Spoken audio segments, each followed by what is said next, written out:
নষ্ট হয়ে গেছে। মেলা দিন দোকান তো মনে করেন 9 মাস খুলিনি, তো স্প্রিং জং ধরে নষ্ট হয়ে গেছে। সেই স্প্রিংও পয়সা দিয়ে মনে করেন যে নিয়ে করলাম, ওই যে ওই মিস্ত্রিরে বললাম, মিস্ত্রি আবার এই যে খুলে দিল। আমি মেম্বারের ভাই। হুম।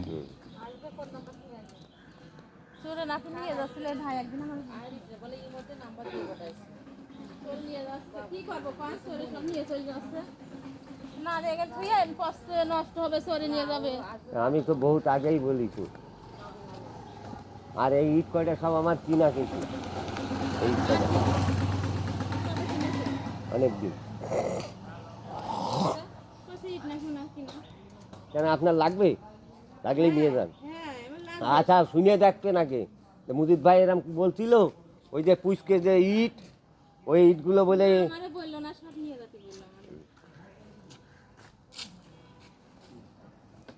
ও ভাই, ওই দোকান দেখা যাচ্ছে খোলে না, বন্ধ করে না, কোনো নেই, তাই রিকভারি করে দিচ্ছি।